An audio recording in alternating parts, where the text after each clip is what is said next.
जननी जन्म सौख्यानां वर्धने कुल संपदां पदवी पूर्व पुण्यानां लिख्यते जन्म पत्रिका वेदात्मनाय विद्महे हिरण्य गर्भाय धीमहि तन्नो ब्रह्म प्रचोदयात् வேயிரு தோழி பங்கன் விடமுண்ட கண்டன் மிக நல்ல வீணை தடவி மாசரு திங்கள் கங்கை முடிமேல் அணிந்த என் உளமே புகுந்த அதனால் ஞாயிறு திங்கள் செவ்வாய் புதன் வியாழன் வெள்ளி சனி பாம்பு இரண்டு மடனே ஆசரு நல்ல நல்ல அவை நல்ல நல்ல அடியாரவர்க்கு மிகவே. எல்லாரும் நன்னா இருக்கணும், இன்பமே சொல்க, எல்லோரும் வாழ்க. உலகெங்கும் வாழக்கூடிய நெக்ஸ்ட்ஜென் நேயர்கள் அனைவருக்கும் வணக்கம். நான் மக்கள் ஜோதிடர் டாக்டர் ராஜ்குமார் சிவாச்சாரியார் பேசுகிறேன். எல்லாரும் எப்படி இருக்கீங்க? நலமா இருப்பீங்க. நம்ம இந்த வார ராசி பலன்கள் நம்ம பார்க்க போறோம். எந்தெந்த ராசிக்கு எப்படி எப்படி இருக்கு, இந்த வார ராசி பலன் யாருக்கு கெடு பலன், யாருக்கு சுப பலன், யாருக்கு எப்படி இருக்கு, கணவன் மனைவி பெண்களுக்கு எப்படி இருக்கு, திருமணம் ஆகாத பெண்களுக்கு எப்படி இருக்கு, யார்கிட்ட எச்சரிக்கையா இருக்கணும், யார்கிட்ட எப்படி இருக்கணும், எப்படி நடந்துக்கணும், பணம் வாங்குறதா வேண்டாமா, என்ன செய்யணும் செய்யக்கூடாது, முழுமையாக தெரிந்து கொள்ளுங்கள். உங்களை பத்தி நீங்க இந்த வாரம் முழுமையாக தெரிந்து கொள்வதற்கு இது ஒரு வாய்ப்பு. வார வாரம் ராசி பலன் பார்த்து தெரிஞ்சுக்கோங்க. அப்பதான் உங்களுக்கு மைண்ட் செட் பண்ணி வச்சுக்கோங்க. நமக்கு இந்த வாரம் இப்படிதான் இருக்கும், இந்த வாரம் நம்ம இப்படிதான் இருக்கும், இந்த வாரம் நம்ம இதெல்லாம் செய்ய போறோம் அப்படிங்கிறது பார்த்து. ஜாதகம் மட்டுமல்ல, நீங்க ஜாதகம் பார்த்துக்கலாம், ஒரு பெயர் ராசி பிறந்த தேதி நேரம் தெரியலன்னு ஒரு பெயர் ராசி குறிப்பு பார்த்துக்கலாம், திருமண பொருத்தம் பார்த்துக்கலாம், ஒரு வாஸ்து பார்த்துக்கலாம், எண் கணிதம் பார்த்துக்கலாம், அதே போல் ஒரு ஜெமாலஜி பார்த்துக்கலாம், என்ன ராசி கற்கள் போட்டுக்கலாம், அதே போல் உங்களுக்கு தேவையான எந்திரங்கள், உங்களுக்கு தேவையான பூஜைகள், அது மட்டும் அல்லாது உங்களுக்கு பிரஷ்னம் பார்க்கறது, தற்கால பிரஷ்னம், இப்போ ஒரு கேள்வி ஒரு பதில், தற்கால பிரஷ்னம், தீபமங்கல பிரஷ்னம் பார்க்கறது, அதே போல் தாம்பூல பிரஷ்னம், அஷ்டமங்கல பிரஷ்னம், தேவ பிரஷ்னம், இது எல்லாமே நான் பார்க்குறேன். உங்களுக்கு என்ன வேணும், என்ன பார்க்கணும், கரெக்டாக நீங்கள் ஒரு அப்பாயின்மெண்ட் ஃபிக்ஸ் பண்ணி உடனே எனக்கு கால் பண்ணி பேசுங்க. சார், நான் ராஜ்குமார் குருக்கள் கிட்ட இமீடியட்டாக பேசணும் அப்படின்னு சொல்லி உடனே எனக்கு கால் பண்ணி பேசுங்க. உங்களுக்கு ப்ராப்ளம் சொல்யூஷன், உங்களுடைய சொல்யூஷன் சொல்றது என்னுடைய இது, அதிலிருந்து வெளியில கொண்டு வர்றது என்னுடைய பொறுப்பு. அதாவது அதுல ரொம்ப கான்ஃபிடென்ட்டா நீங்க இருங்க. இறைவனை நம்பினோர் கைவிடப்படார். சுவாமியை அதுக்கு வழிகாட்டுதல் தான் நான் இறைவன் கிடையாது. உங்களுக்கு அந்த பாதையை காட்டுபவன், அவ்வளவுதான். சார், இந்த வழியில போங்க, இது உங்களுக்கு கரெக்டா இருக்கு.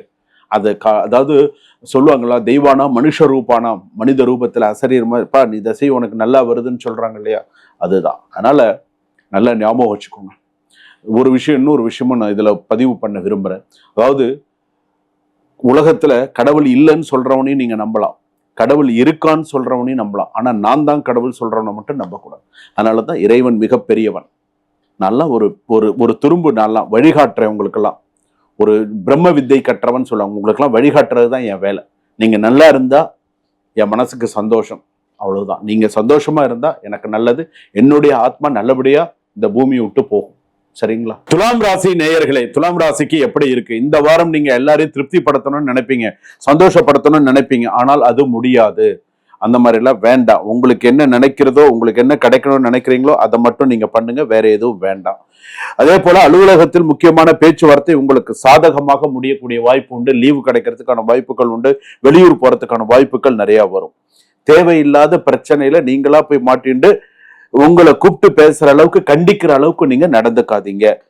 குடும்பத்தில் வீட்டில் பணம் அல்லது சொத்து தொடர்பான ஆலோசனை நடக்கும். உங்கள் முடிவை எல்லோரும் ஏற்றுக்கொள்ள எதிர்பார்க்காதீர்கள். சொந்தக்காரர்களிடம் பேசும்போது வார்த்தையில் எல்லையை வைத்துக் கொள்ளுங்கள் அப்படின்னு சொல்றது.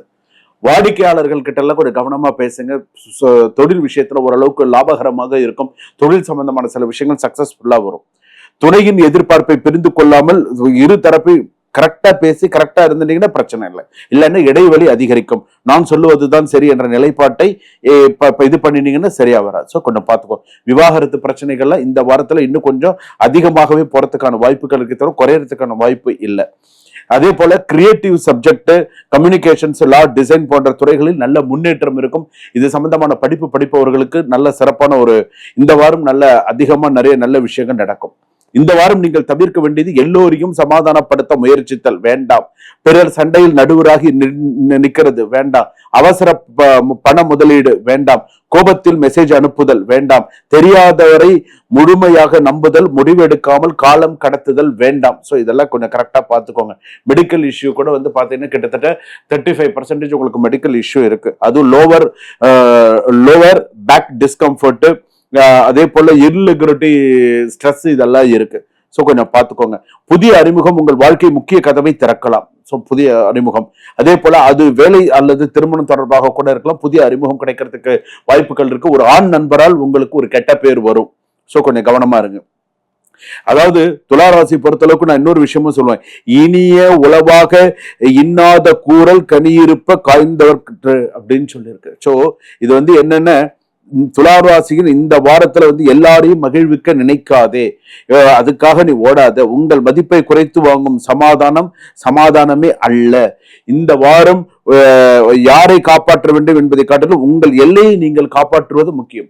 நான் வந்து நான் பாத்துக்கிறேன், நான் இது பண்ணிக்கிறேன், நான் சரிப்படுத்திக்கிறேன் அப்படி இப்படின்னு சொல்றதை விட முதல்ல உங்களை நீங்க சரிப்படுத்திக்கோங்க, அப்புறமா எதுவா இருந்தாலும் பாருங்க. ஏன்னா நீங்க எல்லாம் சமாதானத்தை இது பண்ணக்கூடியவர்கள், சரிசமமாக இருக்கக்கூடியவர்கள், ரெண்டாவது கிவ் அண்ட் டேக் பாலிசி இருக்கக்கூடியவர்கள். ஸோ அந்த மாதிரி நல்ல நல்ல விஷயங்கள்லாம் உங்ககிட்ட இருக்கக்கூடியவர்கள் தான் நீங்க. ஆனால் இந்த மாதிரியான சில விஷயங்களும் வரும்பொழுது நீங்கள் சற்று கவனமாக இருக்க வேண்டும் அப்படின்னு சொல்றது. அதாவது துலாம் ராசி பொறுத்தளவுக்கு நீங்க உங்களுக்கு எல்லா நல்ல பழக்கங்கள் என்று எல்லா நல்ல விஷயங்கள் எல்லாமே இருக்கு. ஆனா சில விஷயங்கள் வரும்போது பிரச்சனைகள் வருது. அதனால கரெக்டா பேசுங்க. இன்னொன்னு, ஒரு சின்ன சண்டை போலீஸ் ஸ்டேஷன் வரைக்கும் போறதுக்கான வாய்ப்புகளும் வரும். ஸோ யாருக்கிட்ட என்ன பேசணும், எப்படி இருந்துக்கணும் அப்படிங்கிறத கொஞ்சம் கவனமா இருந்துக்கோங்க. அதே போல பெண்களுக்கு நான் தனியா சொல்றது என்ன அப்படின்னு கேட்டா, நீங்க கார் ஓட்டுறவங்களா இருந்தா கொஞ்சம் கவனமா ஓட்டுங்க. எப்போதுமே வந்து நீங்க கார் ஓட்டும் போது நீங்க ஓட்டுறது கொஞ்சம் கவனமா தான் இருப்பீங்க. இருந்தாலும் சிறு விபத்தோ, ரிவர்ஸ் எடுக்கும் போது ஒரு விபத்தோ ஏற்படுவதற்கான வாய்ப்புகள் இருக்கு. ஸோ கொஞ்சம் பார்த்து நடந்துக்கோங்க. வாழ்க வளமுடன். சுபம்.